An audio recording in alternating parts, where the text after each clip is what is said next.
श्रीमहालक्ष्मी क्षीरसागरकन्यका उत्तिष्ठ हरिसम्प्रीते भक्तानां भाग्यदायिनी श्रीलक्ष्मी श्रीमहालक्ष्मी क्षीरसागरकन्यका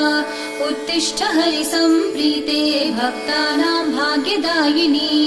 उत्तिष्ठोत्तिष्ठ श्रीलक्ष्मी विष्णुवक्षस्थलालये उत्तिष्ठ करुणापूर्णे लोकानां शुभदायिनी उत्तिष्ठोत्तिष्ठ श्रीलक्ष्मी विष्णुवक्षस्थलालये उत्तिष्ठ करुणापूर्णे लोकानां शुभदायिनी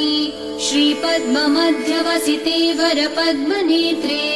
श्रीपद्महस्तचिरपूजित पद्मपादे श्रीपद्मजातजननी शुभपद्मवक्त्रे श्रीलक्ष्मी भक्तवरदे